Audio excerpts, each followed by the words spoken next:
الرحيم. دعوته عليه الصلاة والسلام في سفر الهجرة. أخرج أحمد عن ابن سعد رضي الله تعالى عنهما. وسعد الذي دل رسول الله صلى الله عليه وسلم على طريق ركوبة. قال ابن سعد حدثني أبي أن رسول الله صلى الله عليه وسلم أتاهم ومعه أبو بكر رضي الله تعالى عنه، وكانت لأبي بكر عندنا بنت مسترضعة، وكان رسول الله صلى الله عليه وسلم أراد الاختصار في الطريق إلى المدينة. یہاں سے اللہ کے نبی علیہ الصلاۃ والسلام کی دعوت سفر کے موقع پر کس طرح ہوتی تھی، اور آپ علیہ الصلاۃ والسلام سفر کے موقع کو بھی یوں ضائع نہیں کرتے تھے کہ کوئی آپ کے سامنے آ جائے اور اللہ کے نبی اس کو دعوت نہ دے۔ یہاں پر عبداللہ ابن سعد رضی اللہ تعالی عنہ بیان فرماتے ہیں، اور سعد رضی اللہ تعالی عنہ وہ ہیں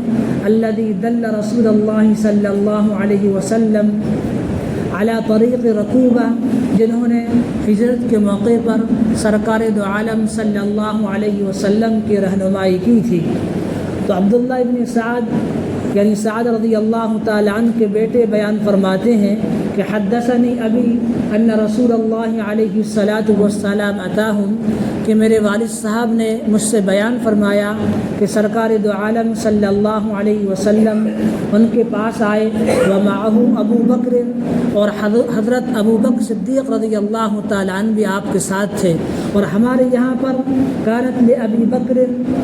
بنت مسترضعہ، رضاعت کے سلسلے کے اندر یعنی ان کی ایک لڑکی ہمارے یہاں پر دودھ پیتی تھی، جس طریقے سے کہ عربوں کا ایک ماحول تھا۔ تو اس کے بعد فرماتے ہیں اللہ کے نبی علیہ الصلاۃ والسلام کا ارادہ یہ تھا کہ چونکہ مکے سے مدینہ منورہ کی طرف ہجرت کرنا ہے، وکان رسول اللہ علیہ السلام اراد الاختصار فی الطریق الی المدینہ، آپ نے یہ سوچا کہ کس طریقے سے ایسا راستہ اختیار کیا جائے جس سے کہ مدینہ زیادہ قریب ہو جائے۔ تو اس موقع پر انہوں نے یہ بتلایا کہ ھذا الغائر من رکوبہ وبه للصان من اسلم یقال لہما المہانان، کہا کہ رکوبہ نامی علاقے سے ہمیں گزرنا ہوگا، لیکن وہاں پر دو بڑے بڑے ڈاکو رہتے ہیں جن کا تعلق قبیلہ اسلم سے ہے۔ تو اس موقع پر اللہ کے نبی علیہ السلام نے سنا، کہا کہ ٹھیک ہے ہم اسی راستے کو اختیار کریں گے، اور ان دونوں کا نام تھا المہانان، اس کے معنی ہوتے ہیں گرے پڑے۔ اللہ کے نبی وہاں سے گزرے اس علاقے سے، تو آپ کی ان دونوں ڈاکوؤں سے ملاقات ہوئی۔ ایک ڈاکو دوسرے ڈاکو سے کہہ رہا تھا ھذا الیمانی، یہ تو یمانی شخص معلوم ہوتے ہیں۔ اللہ کے نبی قریب پہنچے، فعرض علیہم الاسلام، اللہ کے نبی نے اسلام کو ان کے سامنے پیش کیا، اور اس کے بعد جب وہ دونوں ڈاکو اسلام لے کر آ گئے تو آپ علیہ السلام نے فسأل عن اسمائہما، ان دونوں کا نام پوچھا کہ بتاؤ تمہارا نام کیا ہے؟ تو انہوں نے کہا کہ نحن المہانان، ہمارا نام مہانان ہے، یعنی ہم دونوں اس کے معنی آتے گرے پڑے ہونے کے۔ تو آپ نے فرمایا کہ آج سے تمہارا نام بل انتما المکرمان، قابل عزت تمہارا، قابل احترام تمہارا نام رکھا جائے گا۔ تو ایک سفر تھا مکے سے لے کر مدینہ منورہ کے درمیان، وہاں پر اللہ کے نبی علیہ السلام نے دعوت دی اور چوروں نے اسلام کو قبول کر لیا۔ اس کے بعد دعوتہ علیہ الصلاۃ والسلام للاعرابی فی سفر، اللہ کے نبی علیہ الصلاۃ والسلام کی دعوت سفر کے اندر ایک اعرابی کو، ایک بدو کو، ایک دیہاتی کو آپ علیہ السلام دعوت دیتے ہیں۔ حضرت عبداللہ ابن عمر رضی اللہ تعالی عنہما فرماتے ہیں کنا مع رسول اللہ علیہ السلام فی سفر، ہم اللہ کے نبی علیہ السلام کے ساتھ ایک سفر کے اندر تھے۔ فاقبل اعرابی، ایک اعرابی بدو دیہاتی حضور کے پاس آیا اور وہاں سے گزرا، تو حضور نے پوچھ لیا کہ این تريد, تم کہاں جا رہے ہو؟ تو اس بدو نے کہا کہ الی اہلی, ہم اپنے گھر جا رہے ہیں. تو آپ علیہ الصلاۃ والسلام نے فرمایا هل لک الی خیر, کہ ہم تم کو کوئی بھلی بات, کوئی خیر کی بات, کوئی اچھی بات ہم آپ کو بتلا دیں. تو اس نے کہا کہ وہ خیر کی بات, اچھی بات کیا ہے؟ تو آپ علیہ السلام نے فرمایا گواہی دو, تشہد ان لا الہ الا اللہ وحدہ لا شریک لہ وتشہد ان محمدا عبدہ ورسولہ, گواہی دو کہ اللہ تعالیٰ کے سوا کوئی معبود نہیں اور اللہ کے نبی علیہ الصلاۃ والسلام اللہ کے رسول ہیں اور اللہ تبارک و تعالیٰ کے بندے ہیں. حضور نے اس بدو کے سامنے اس بات کو بیان فرمایا تو وہ اسلام لے کر آنے کے اندر اس نے یہ کہا کہ آپ یہ بتائیں فہل من شاہد علی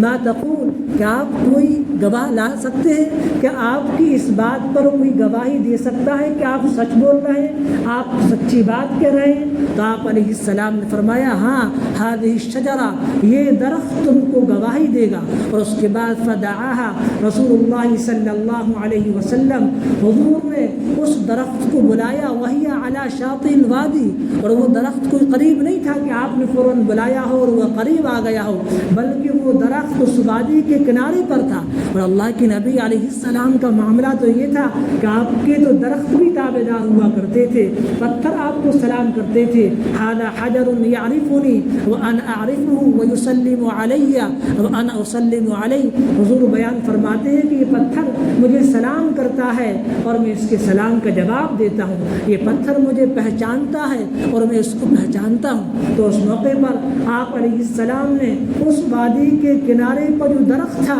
اس کے متعلق کہا کہ یہ درخت گواہی دے گا, اور آپ نے اس کو بلایا تو فاقبلت تخد الارض خدا, زمین کو چیرتے پھاڑتے ہوئے حضور کے سامنے آ کر فقامت بین یدی, حضور کے سامنے آ کر وہ درخت کھڑا ہو گیا. اس کے بعد اللہ کے نبی نے کہا کہ فاستشهدها ثلاثا, آپ علیہ الصلاۃ والسلام نے اس درخت سے 3 مرتبہ گواہی طلب کی کہ تم گواہی دو. فشہدت انہ کما قال, تو اس نے یہ گواہی دی کہ آپ علیہ الصلاۃ والسلام جو بات بھی کہہ رہے ہیں اور آپ جو بات بیان کر رہے ہیں یہ بات بالکل سچی ہے اور حق پر مبنی ہے. اس کے بعد وہ شخص اعرابی دیہاتی اسلام لے کر آ گیا, لیکن جاتے جاتے اللہ کے نبی علیہ السلام سے کہہ گیا ان یتبعونی, اگر میری قوم کے لوگ میری بات کو قبول کریں گے, اتیتک بہم, میں ساری قوم کو لے کر آپ کے پاس آ جاؤں گا.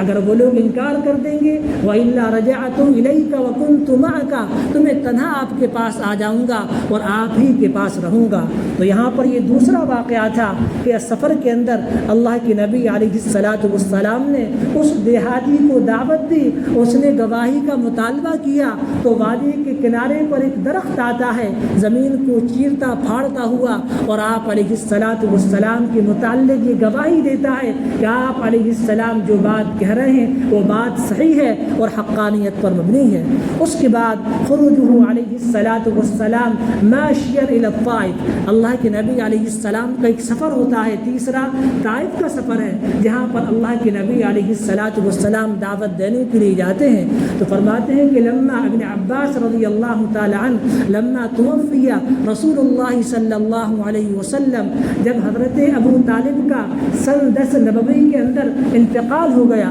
خرج النبی علیہ السلام الی الطائف, حضور اکرم علیہ السلام طائف کی طرف نکلے, ماشیا قدمین یدعوہم الی الاسلام, ان کو دعوت دینے کے لیے, ان کو دین اسلام کی طرف بنانے کے لیے. فلم یجیبوا, ان لوگوں نے آپ علیہ السلام کی کوئی جواب نہیں دیا. اور اللہ کے نبی علیہ السلام نے چاہا تھا کہ یہ طائف والے شاید کہ ہماری بات کو قبول کر لیں گے, تو ان لوگوں نے تو یہ کیا, ایک سردار تو یہ کہنے لگا کہ آپ ہی اللہ تعالیٰ کے رسول ہیں, مذاق میں کہا, اور دوسرے نے یہ کہا کہ اللہ کو آپ کے سوا کوئی ملتا نہیں تھا کہ جس کو رسول بنا کر بھیجتا, اور تیسرے نے یہ کہا کہ ہم تو آپ کی بات کو سننا نہیں چاہتے. اس لیے کہ اگر آپ اپنی بات کے اندر سچے ہیں جیسا کہ آپ کا دعویٰ ہے تو آپ کی بات کا انکار کرنا مصیبت سے خالی نہیں۔ اور دوسری بات یہ ہے کہ اگر آپ جھوٹ بولتے ہیں تو پھر میں ایسی شخص کی بات کو سننا نہیں چاہتا۔ اور اس کے بعد اللہ کے نبی علیہ السلام کو ان لوگوں نے وہاں پر رکنے نہیں دیا، وہیں پر اللہ کے نبی کے پیچھے اوباش لڑکوں کو سامنے لگا دیا اور وہ آپ علیہ السلام کے وہ پتھر مارتے تھے۔ حتی اتی ظل شجرۃ فصلی رکعتین ثم دعا، اللہ کے نبی نے ایک درخت کے سائے کے اندر آئے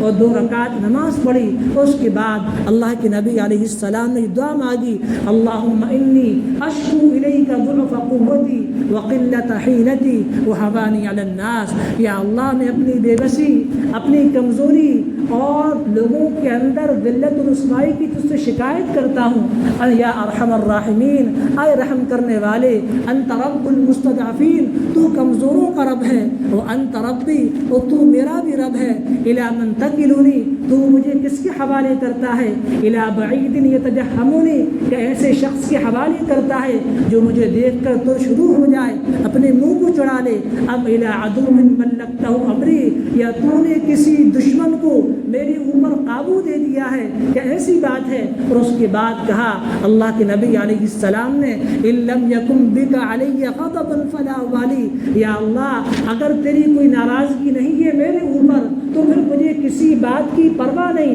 غیر ان عافیتک ہی اوسع لی، اس لیے کہ تیری حفاظت میرے لیے کافی ہے۔ واعوذ بنور وجهک الذی اشرقت له الظلمات وصلح علیہ امر الدنیا والآخرہ، اور تیرے چہرے کے اس نور کے طفیل جس سے تاریکیاں روشنیوں کے اندر بدل جاتی ہیں اور دنیا اور آخرت کے معاملے درست ہو جاتے ہیں، میں اس کے ذریعے سے پناہ چاہتا ہوں اس بات سے کہ ان ینزل بی غضبک او یحل علی سخطک، کہ تیرا غصہ اور تیری ناراضگی مجھ پر نازل ہو، لک العتبی حتی ترضی ولا حول ولا قوت الا باللہ، اور تجھ کو راضی کرنا اس وقت تک ضروری ہے جب تک کہ تو ناراض نہ ہو جائے، جب تک کہ تو راضی نہ ہو جائے، اور ساری کی ساری قوت و طاقت تیرے ہی پاس ہے۔ اور اس کے بعد اللہ کے نبی علیہ السلام کے متعلق چند خصوصیات یہ بتائیں کہ ما قاتل رسول اللہ صلی اللہ علیہ وسلم قوما حتی دعاہم، اللہ کے نبی علیہ السلام نے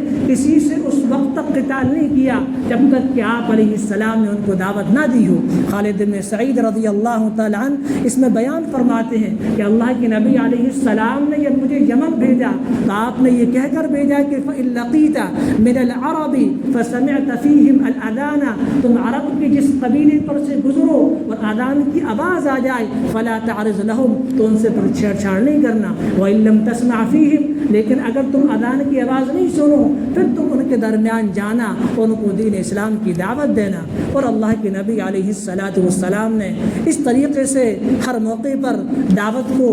اول مرحلے کے اندر رکھا ہے۔ حضرت ابی بن کعب رضی اللہ تعالیٰ عنہ فرماتے ہیں ان النبی علیہ السلام بعث الی اللات والعزى بعثا، اللہ کے نبی نے ایک لشکر لات و عزیٰ کے ماننے والوں کی طرف بھیجا، فاغاروا علی حی من العرب، تو عرب کے ایک